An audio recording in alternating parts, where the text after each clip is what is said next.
Hey, everybody. Welcome to Pursuing Pixels. My name's Kevin Portelli, and I'm here tonight with John Hines. Hey there.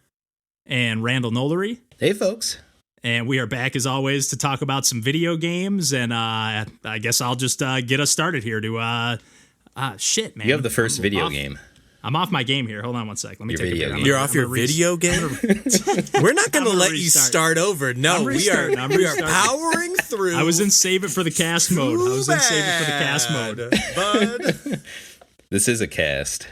All right, I got to restart.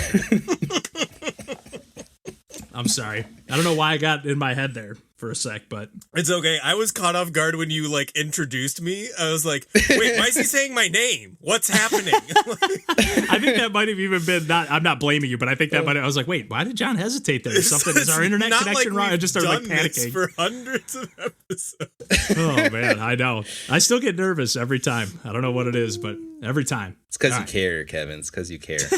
All right, here we go. Take two.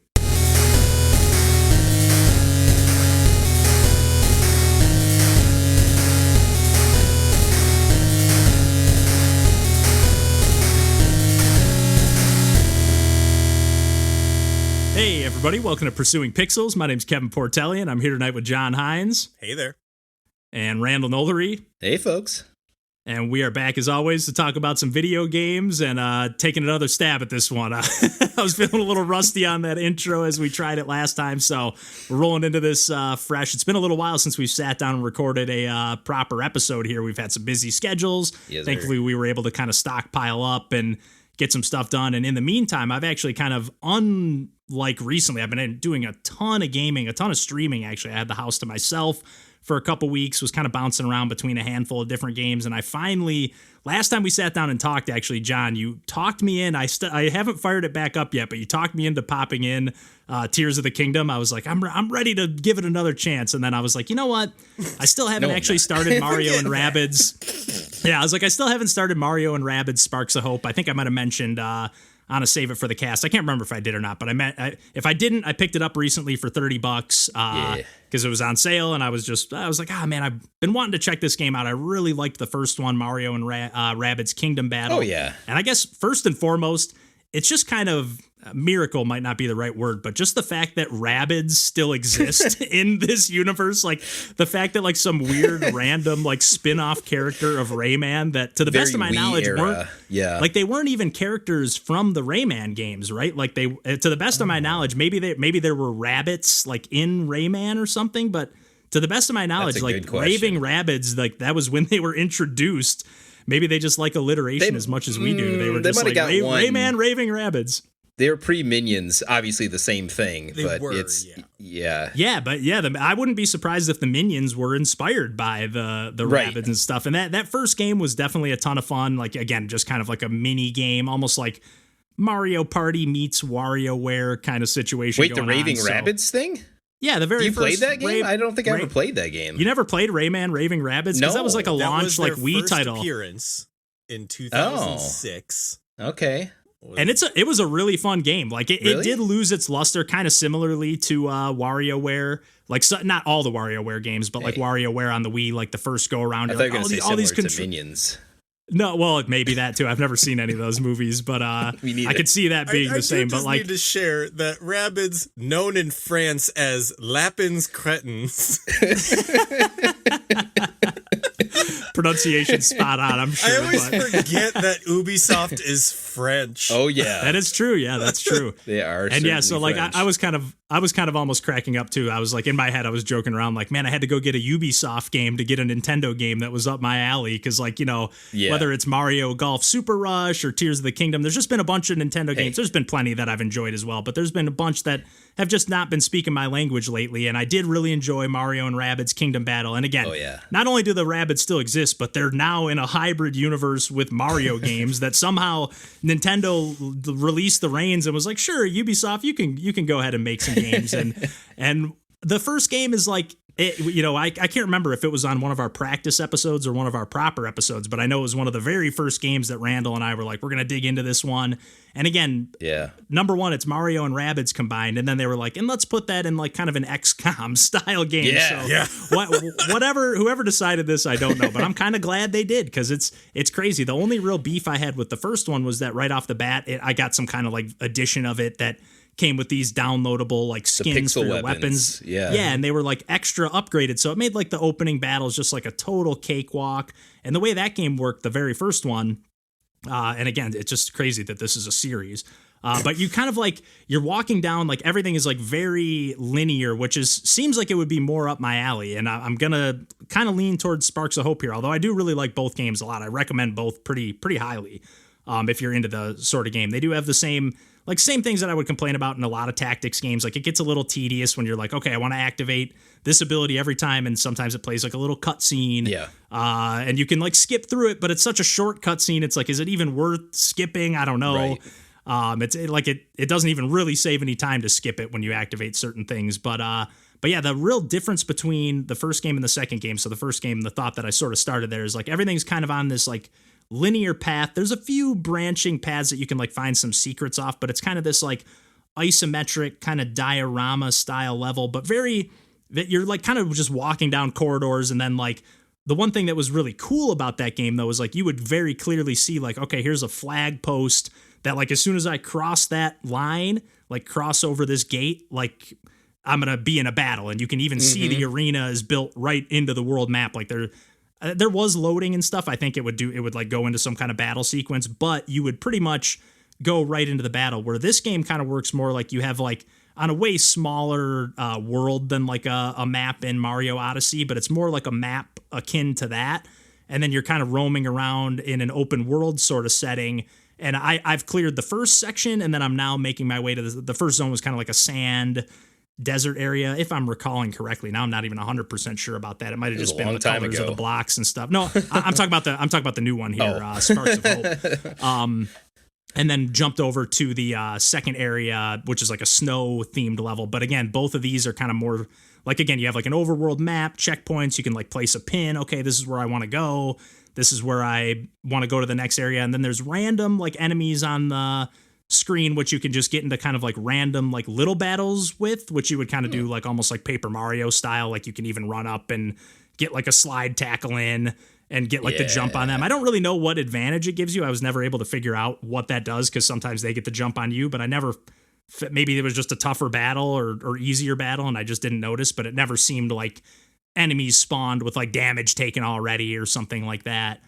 But you also have like kind of these main checkpoints that are more like story driven missions that are like, so those other ones are more optional. They'll just be like a Goomba roaming around or a Babam, and you can just, it'll have like a level above it and you're like, okay, I'm level 5, that Babam's level 4, I'm going to go slide tackle it and activate a battle. And then it just, in this new game, it just goes into like a totally, separate battle screen. You're not battling on the world that you were just in. It's similar theme and everything, but it's totally its own segment. And there's kind of like little boss battles, but same deal. All different types of enemies.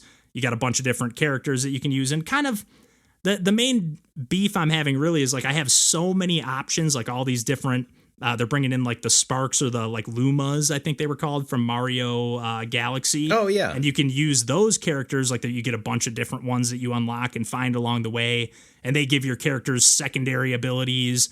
And you can like level those up and level your characters up. And thankfully there is like an autofill option. So you can just be like, okay, I haven't really used these characters much. But then all of a sudden, it's forcing me to do this battle with Rabbid Mario and Peach or something. And I haven't touched them at all. So I was like, okay, let me just autofill and it'll be good enough for me. And for the most part, I've just kind of leaned into that because it hasn't seemed like I'm playing on the normal difficulty.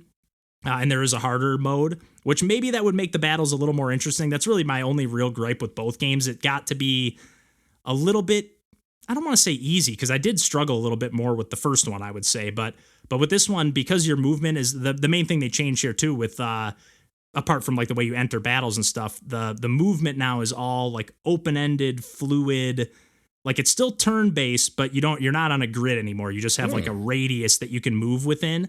But that sort of makes things like it makes for someone like me where I'm sitting there thinking like, okay, I want to maximize my movement. Like one of the things you can do is a team jump.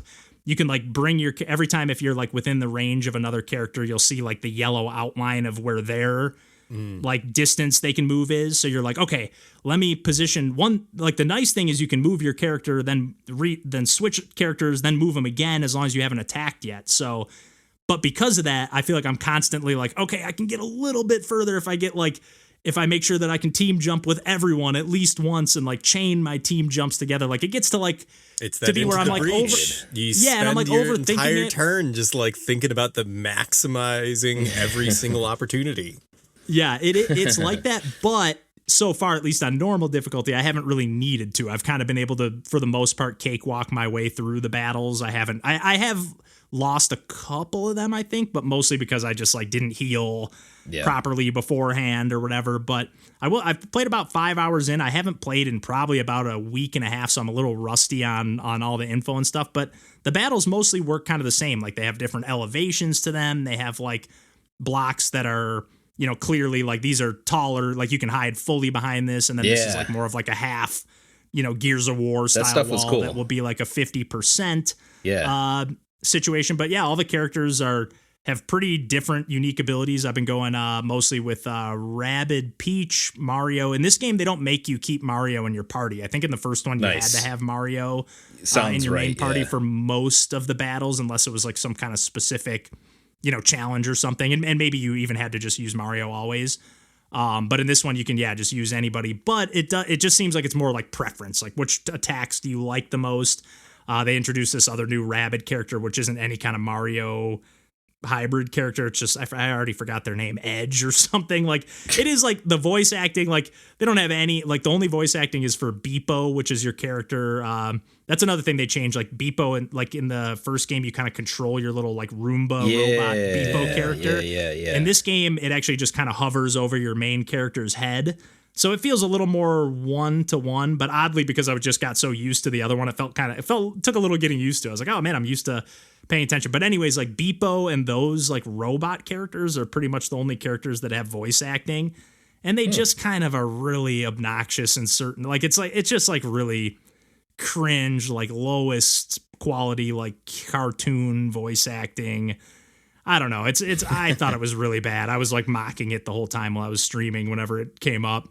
But other than that, I'm really having fun with the game. Like I said, I did take a little bit of a step away from it just because I was like, I feel like playing. I've been a little bit preoccupied with doing some job hunting and stuff. So I was like, I've been playing some more like Kingdom and some games that I'm a little more, just even more familiar with. The comfort foods, yeah.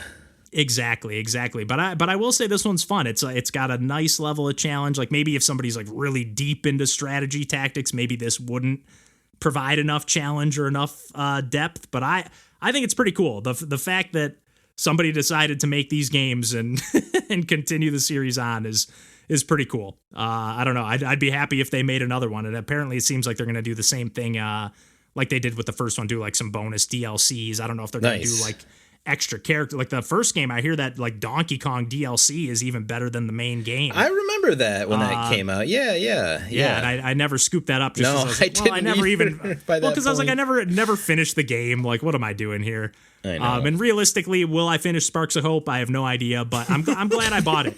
I'm glad I picked it up. It's cool. I will say it looks a little less nice. I remember like really kind of raving. Like I think I remember talking when we talked about it way back in the day. I was like, man, I remember just booting up that title screen and staring at it and thinking it looked amazing. And this one, I did not have that reaction, but it still looks good. It's fun, charming, colorful. As long as you're willing to put up with a little bit of like Rabbids nonsense and shenanigans, it's a pretty cool game. But yeah, why don't I kick it over to Randall for some of the stuff you've been playing lately? A Nintendo Switch is long in the tooth now, man. I know it's been out for a while. Yeah, I know, 6 years. It's kind of a ways there. Time to move to the next thing, Nintendo. Give us that half step at least. I don't know. Yeah, there's rumors. Yeah. Wasn't that the OLED? You know, it kind of was. Sort of was. Yeah, as an owner of the OLED, having that whole, the stand, the kickstand is like the whole back of the system. That's like revolutionary compared to that little puny guy. I'm always worried I'm going to snap that thing off. Yeah. Yeah. So like, no, where you hide the SD card doesn't count as a kickstand, guys. That's not. No, I see what you tried to do. That's not valid. But we're here to talk about the House of the Dead remake. Yes. So the House of the Dead is a Sega developed game initially. Back in 1996, came out on Saturn. Unfortunately, because I no longer have a CRT television, I can't play light gun games on those platforms, which is really unfortunate because I love light gun games. You still got the Wii stuff. That stuff works. Yeah, the Wii kind of brought that stuff back in like the easiest way to do it in at least in that era. It was, and you even can have the little plastic peripheral thing where you can stick your Wii remote on top of it, and it kind of sort of works. You still have the trigger, so it's okay. Yeah, but you still had to have the sensor bar and a few extra shenanigans to make it work. Yeah, yet another cord that cats like to eat through. So this House of the Dead remake came out in 2022 to not great reviews at all. Lots of performance issues. No great way to replicate the light gun feel on modern platforms, which of course was going to be an issue. Like you'd say back in besides Wii, PS3 had its own kind of light gun controller. There was that era where they were releasing the PS Move and stuff. Yeah, there were like some pretty good 1-to-1 like movement things. Yeah, and then they kind of just went away from that stuff more or less. I guess VR might get into that a little bit, but otherwise for this sort of like dumb fun. I've had a couple of drinks multiplayer stuff. It's just the market in the tech is just not there, right? So all that to say, I did not buy it when it came out. I saw the reviews. I'm like, oh, that's a bummer. I guess I'll not do that. And then recently they both patched that game and they dropped it to a very deep discount compared to original price. I picked it up on sale.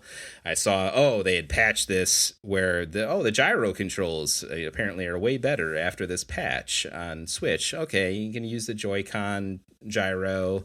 I've used the Joy-Con gyro in other games like Breath of the Wild and some other games where like, it's pretty convincing gyro. It's good motion control. So I could see that potentially working. So I'm like, yeah, sure, I'll throw a few bucks at that. So bought that when we were on vacation, came back and wanted to play it on the big TV, not the little Switch. So, set up the Joy-Cons with the weird grippy thing that it comes with that you use twice to put it on top of the rails so the individual Joy-Cons feel more like an actual real controller. And played through House of the Dead remake in, probably about 45 minutes tops. It's one of those sort of experiences. Like arcade, because they want you to be able to play it at while you're at the arcade waiting for your movie to start or something, Yeah, quarter muncher, right? And there's like 4 or 5 levels. It's all dumb fun. But, all that to say, it actually works well enough now. It's like there's always like a cursor on screen. The game, if you're willing to accept it as a corny, cheesy, even back in 1996 game, and now it's 2023. And, yes, there's a sort of new coat of paint, but not even really. I'd even maybe argue that the original version would look better if they just would have direct ported that potentially, and for my tastes anyway, right?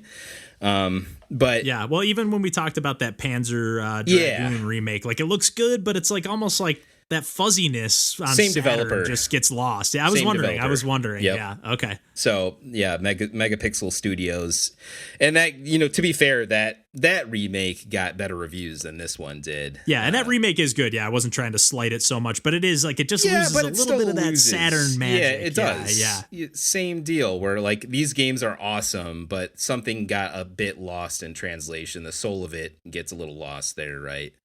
But it does work. The gyro does work. All that to say, and it feels a little bit more like you're kind of. It almost feels more like you're like controlling with a mouse and cursor as opposed to light gun pointing. I would say. but it still works. Like, it's still like, okay, I'm gonna rest my like hand and wrist like on the edge of the couch and like kind of control it that way, like kind of sort of still pointed up at the TV, and it still kind of does its thing where, because I can see the cursor the whole time of where I'm aiming, and I'm the blue cursor and Tina's the red cursor, and we're both shooting at zombies and not the people walking across the screen, and trying to blow up all the barrels that are randomly around all of these haunted mansion settings. So what's the button that shoots? I think it's still A, and B is reload. Like, there's no shoot off screen to reload. It's like A is shoot and B is reload. It's not the trigger, which probably would have felt better, I guess, but it's not that. That's kind of what I wish, like, because like I'm like as you were describing like using the Joy-Cons, all I was thinking about is just like, man, the Wiimote really was perfect for that. Like, just the trigger on that, like, just feels so good and natural. And like, I just don't very think natural one-handed controller. Definitely. Yeah, like the Joy-Con, like I was thinking like, I guess I could see it if it was like ZR and like you were doing it, but like even then, like it wouldn't be like, it would be left. One controller would be left hand, one would be right hand. So you can't really do that. It would have to be one of the face buttons. And they're I was going to say they're so small, so it's probably easier to kind of move them around when you're pushing buttons. Like, I know that's a problem I have. Yep. When I'm playing with just the Joy-Cons in my hand, I'm like always like fidgeting them around and stuff. They're not great, the Joy-Cons. They're annoying. I don't love them. And I don't even really love my Hori split pad as a solution. I definitely love it better than using my Switch on its own. But comparatively, I still like my hands still end up getting cramped up and tired. Maybe it just it just could be my hands. But the Pro Controller is kind of mandatory for the Switch at this point, or an 8-bit though, like one or the other. Yeah, you definitely need something to upgrade for sure. Yeah. But it's still, it's dumb arcade fun. And after that patch, I think it's still worth $5 or $6 if you think you're interested in those sort of games. There's not many other options otherwise on modern platforms. So, yeah, it seems like if you ever have like people over, just like like it seems perfect for you can literally play through the whole game in 45 minutes, like after dinner. Let's rip through House of the Dead before you head home. Yeah, like, and that you don't sounds kind of fun. A Wii or Wii U to play those House of the Dead or Ghost Squad or any of those games that are better and with a better controller in closer to a native format. Then this is your next best option. That really was the treasure trove era for. Like the rebirth of those games. Yeah. Oh, yeah. I could probably do a segment on all of those games because I think I bought all of them during that era. Oh, yeah. Heck yeah. That's all I have to say about that one. It's fine. It's fine. The other game that I did want to talk about, too, I want to talk about Mighty Doom again, but it's also a little bit like existential about my experience. Yes, with mobile gaming, with mobile games. Yeah, I had talked about this before, like I think a couple of months back, and like I had said before, and it's still the same. I'm not a huge mobile gamer in general. But, there can still be valid game experiences there. I'm not saying that. It's just, I'm more traditional game controller sort of player typically, but the pick up and play is intoxicating if you get a mobile game that you really like, and that's cool. And it's like even like a one-handed game. I don't even have to hold it with both my hands. I can use one set of fingers. That's cool. But I will say I get. But then there's like all the daily check-in stuff, and there's the the one-handed gameplay. There's layers that they added onto that with your weapons and making the numbers go up, where that can feel good, but then it's like, am I just doing this because I'm just into the routine of this more than I actually like this? Is this just becoming something that I'm doing because I'm always doing this? Like, is this just my go-to because, life is difficult sometimes and I'm just turning I this am thing nodding with like increasing intensity. Yes. Do I actually like this? Or Well, on a slightly brighter note, I've been feeling that way about, I'm not going to talk about this game or anything, but I've been playing a bunch of Kingdom lately again. Yeah. And I've been even having that thought, like, I would put that in like my top 10% of games I've ever played. And I still, I'm like, I'll go back and I'm like, do I want to get punished again? Like, this game's, I don't know if I want to go back. Do I even like this? Or am I just like in love with the aesthetic of it and like just going back to the comfort of it? Yes, that's the the game key you of have it. played, they paid for. Like That's once true. Yeah, and yeah. own, and the A game that, like, gameplay teases itself you. is rewarding and creates that experience for you versus something that is manufactured to engage your Yes. attention. To dangle the carrot, to literally dangle the constantly. carrot in front of you for Yes. the whole time while you play. New carrot every day. that is a testament to Kingdom's good game design. Yes. As opposed That's to true. That's mobile true. games manipulation.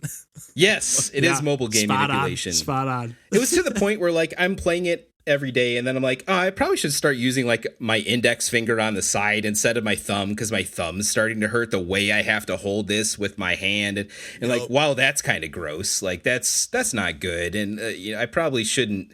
It's not even like I'm playing this a lot in any given day. I'm just playing it every day. So there's just like the repetitive nature of it that way, right? Both just physically, let alone the wasting of my time. I deleted Twitter off my phone a while ago for numerous reasons, and that helped my cause. But if you fill that space with other garbage...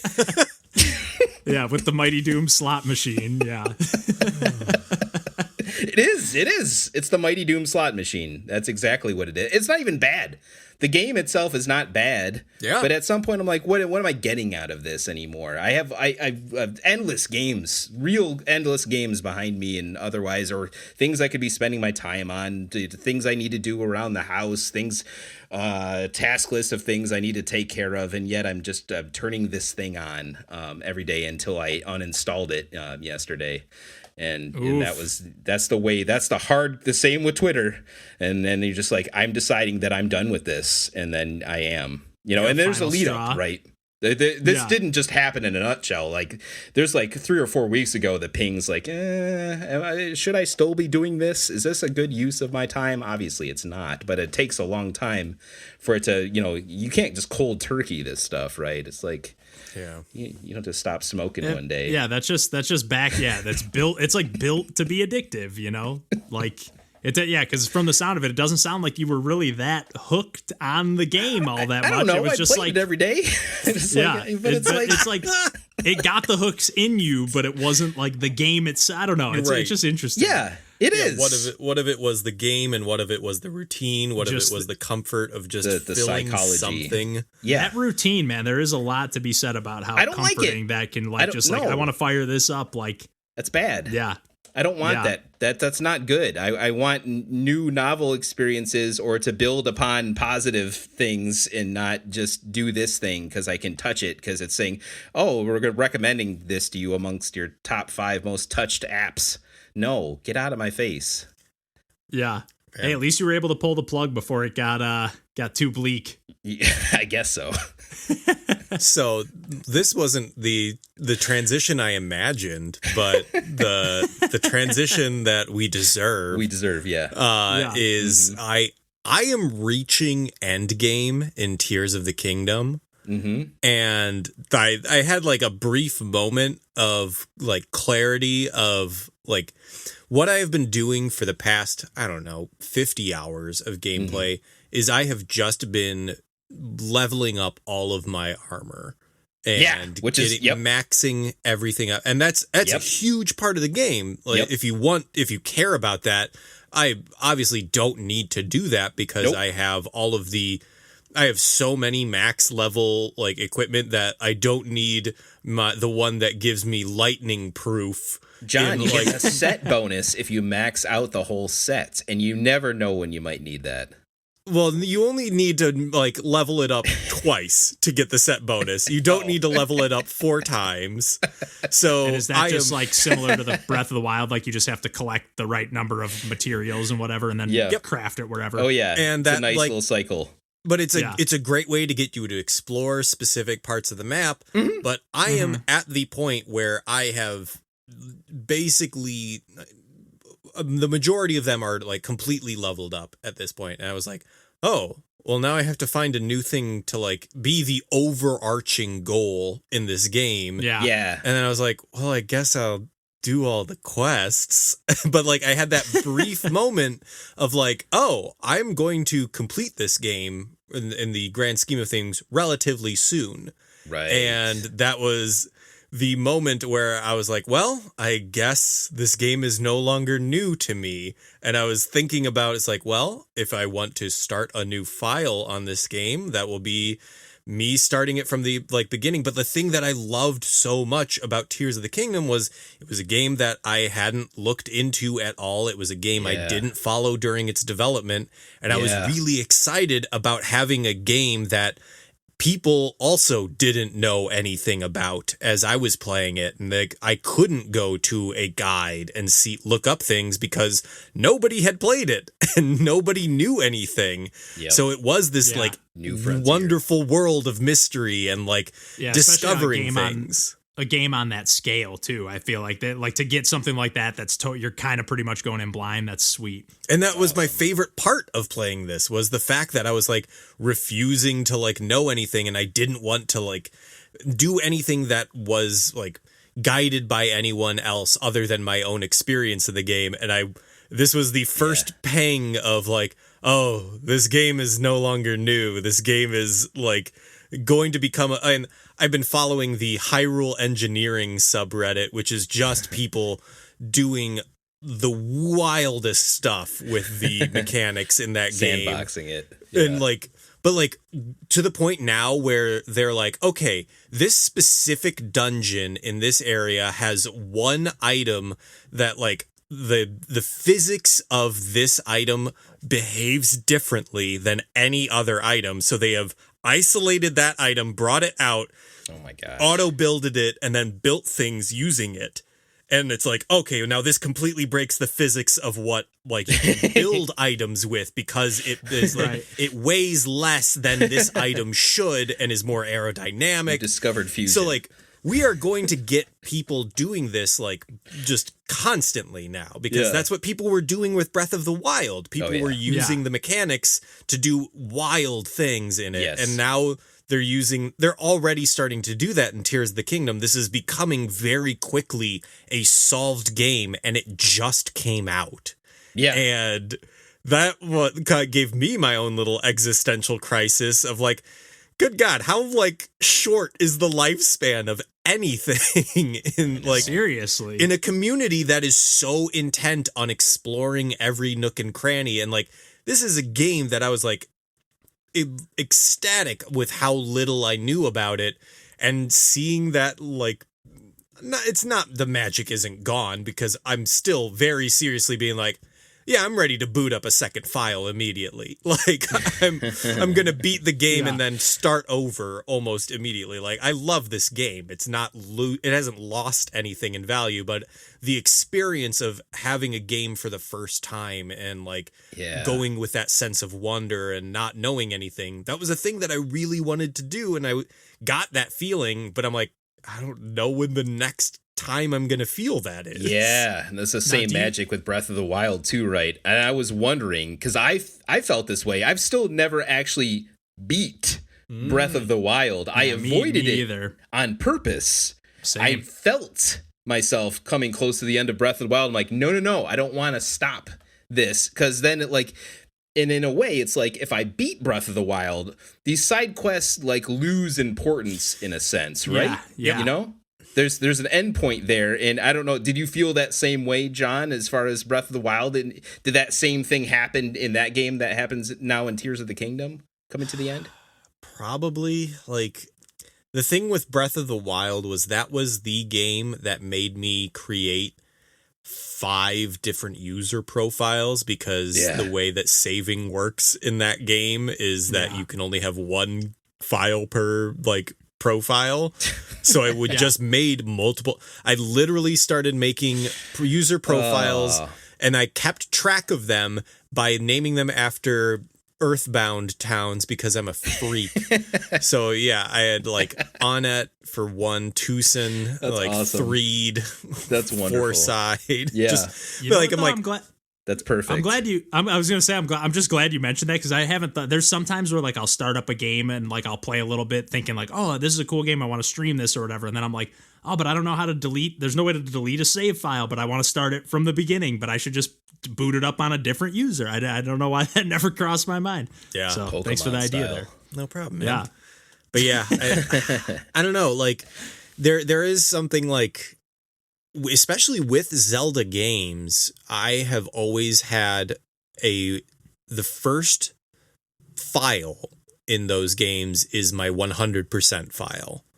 And then everything else, and that's kind of how I am with most games, to be honest. I think like I'll always have the first save file be the 100%, and then the other ones are fair game, and I kind of cycle in them. Like, Lord knows how many Metroid Prime 2 files I've like deleted and started, but like the first save, the file 1 never gets deleted. Oh no, yeah, for sure.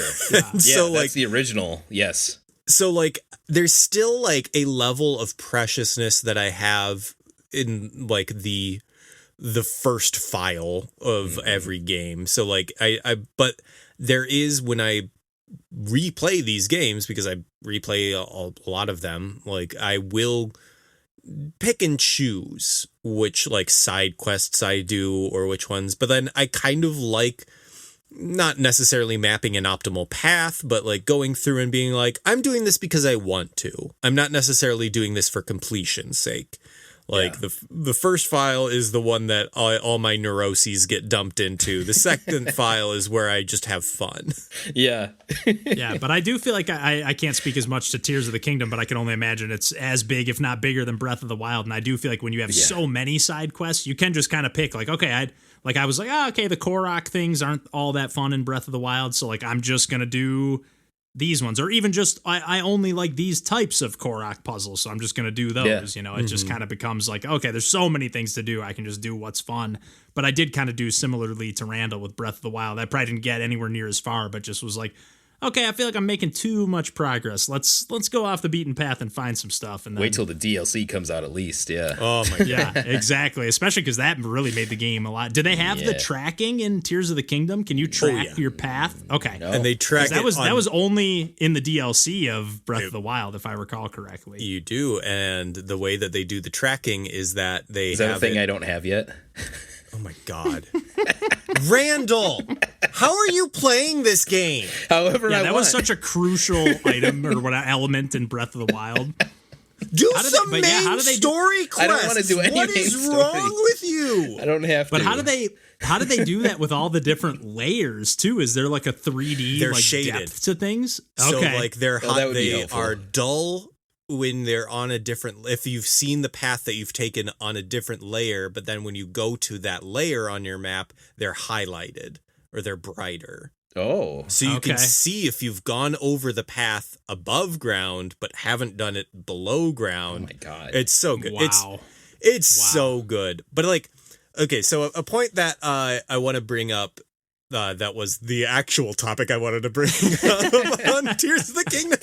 But, you know, Hey, we'll we'll be talking Zelda about for it a while. another time. Yeah, We can- exactly. We can cut it short. But like, so much of I really there was a good discussion on Run Button that I was listening to on Tears of the Kingdom about how like Breath of the Wild was so deliberate in like making you explore like every nook and cranny, or feeling a sense of wonderment and accomplishment for that. And like then they brought up is like, it does feel like Tears of the Kingdom at some point is kind of disrespecting that level of exploration. Like that all the mechanics are built around, you know this, let's get you moving as quickly as possible across the map. But like at the same time, I'm like, as someone who has exhaustively like traveled across the entire map of Breath of the Wild like over and over and over again, like removing that level of friction entirely but allowing you to do it in so many different ways, like even the I don't know if we need to say spoilers at this point. Like I feel like we need, like, people know that there's spoilers, but I'm still going to say it just in case. And Randall, I don't know if this is spoilers because I have no idea what you've unlocked. I don't either. But have you unlocked any of the Just vibing. skydiving outfit? No. Jesus Christ, Randall. So there is an outfit, sorry for spoiling this for you, It's fine. that unlocks a secondary ability, which is skydiving mobility, which increases with, like, this gives you 3 levels, and like it increases the amount of like lateral movement you can do while skydiving. And man. have you done the Rito not Divine Beast, but whatever the temple is for that? I visited those Rito dudes. No, I've not. Do that done temple. Good God, do that temple now. Oh, where's that temple? I haven't done any temples. Oh, just do that one. Because that will unlock another thing. Okay. But like, all right. Just in terms of the movement in the sky that unlocks, and like those 2 things unlock, give you a much broader, like granular level of mobility between just falling, skydiving, and like paragliding very slowly and losing all your stamina. Yes. And it introduces like so many levels of granularity between those like movements of like very fast, like, what was it? That would be, I'm trying to think, that would be y-axis, x-axis, or z-axis. But like the way that Tears of the Kingdom treats 3D space and like makes it so that you can traverse 3D space in ways that are equally comfortable, man, and equally like none of them seem like a hurdle. Like every single dimension is like cared for in a way that I have never encountered in a game ever. Jeez. Like, it is truly incredible how much they were like, okay, if we're going to like do the Skyward Sword Sky Islands, and that would be like, how do we make that not suck? Like, how do we make this actually enjoyable to do? And like, there are times when I'm like either sailing through the sky or like just going in the depths, like with a like glider or something. And I was like, this just feels like Wind Waker. Like the way that but it's Wind Waker in 3D. Like you're not bound to the like just.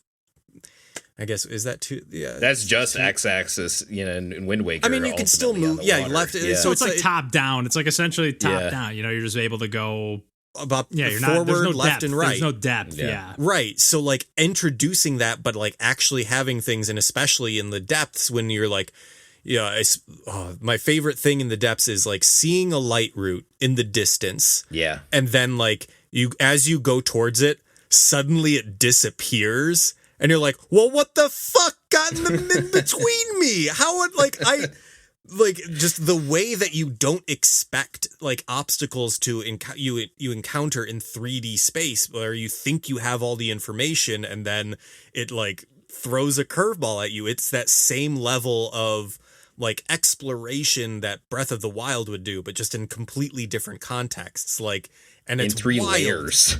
It's wild to think that they would like find a way to incorporate that, but in a completely different way, because they're like, well, we can't do it in the same way because you've done it.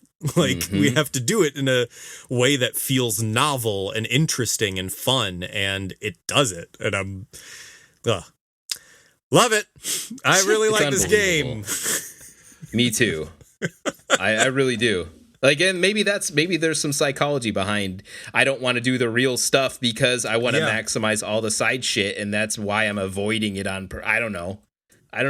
But it unlocked, like, doing the main stuff at least until you unlock all the features you had in Breath of the Wild, and then do a little bit, because I'm also like, I've got like, I'm pretty sure it might be the last thing, or the last quest, like just sitting there, but I'm like, I feel like there's more. I feel like there's more that I'm just missing, and I don't want to take that plunge yet until I've exhausted everything. Totally. Like, until like I really have nothing else to do other than the last thing. And then I'll be like, all right, I'm taking the jump. But waiting for the DLC at least at that point. Oh my God. And hopefully that feels okay if you're doing that as a post credits. Yeah. Are they definitely doing DLC? Like that's a fact? Well, I don't know. Yeah, I just I didn't know we've if made they a had, bad announced habit it out of for sure. predicting Nintendo doing sensible things. So Well, they've definitely Yes. been on the DLC train in recent years. Not for every game, but they've definitely done a lot of those like season passes. Like even I know it's Ubisoft, but Mario and Rabbids has another season pass thing again. You know, a lot of the stuff they release does have that. So, Yeah. and I don't remember Zelda having that off the bat. And I think you could with Breath of the Wild because I'm pretty sure I bought either that or I bought some kind of bundle that was It was just a maybe DLC, both but- expansions Yeah. put together or was a- something. I yeah. don't remember, but. Yeah, this didn't have like a season pass built into this one. Yeah, I don't remember there But being Breath like of the any Wild extra didn't at the options, beginning either. It didn't at launch. No. But- It Okay, didn't I at was launch. remember it being right off the bat, but yeah, maybe not. didn't I at remember it launch. being like you could buy it, but it didn't release right off the bat. But yeah, maybe not. No, not even that. No, I think it was at least a few months out before they announced it. And I think the DLC you could buy as a season thing, and I think maybe that came out in installments. Again, this is stuff we could research beforehand and not just. That's no fun. That's no fun. Either way, yeah, I'll be curious to see if they do because obviously the game seems to be massive. I know, John, you cracked 350 hours last time I checked. Shit. You were even at pushing 4, and Randall cracked about 50, I think, if I'm not mistaken. So, Jeez. It's so I'm fun to not watch. well. and Randall, you're still obviously again we'll be touching on it as you make some more progress. Oh, yeah. As well, but you're still Milking having a this good baby time for a with it. while. Yeah. Oh yeah, Yeah. I love this game. I love Tears of the Kingdom. I think it's magical. I Nice. really do. And I'm slow playing it, and I'm in my armor upgrade cycle, just like I was with Breath of the Wild. That's kind of what I'm spending my time on right now. I haven't even unlocked all of the fairies or whatever, but that's kind of what I'm doing. Just finding the MacGuffins and then getting armor and like, ooh, look at this armor I got in this cave. Well, I need to upgrade that now. Who cares about quests? Let's just go upgrade armor for a while more. Yeah, it's Yeah, fun. once All I feel the like new one armor is also such great, like new little gameplay wrinkles. Awesome. Way bigger and more expanded than Breath of the Wild in that regard. Yes. But And I'm sure Yeah. I haven't, touched half of it yet. all right, or any of gonna it. shut up. 'Cause I can honestly just keep talking. Yeah. Like we said, we'll definitely have more Tears of the Kingdom to come, I'm sure. Yeah, I don't know. Anything else before we wrap up the app tonight, guys? That's all I got. Nice. Yeah. Well, as always, you can find us on the internet at pursuingpixels.com and a bunch of other places. But otherwise, we'll be back next week to chat some more video games and whatnot. And yeah, until then, take care and we'll catch you next week. Bye. Bye-bye.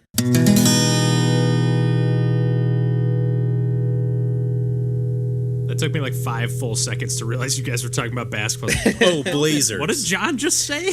The Blazers? Also, yeah. Oh, because they Blazers. signed Jeremy Grant to that gigantic Yeah. contract when Yeah. Dame's not going to be there, and they knew that.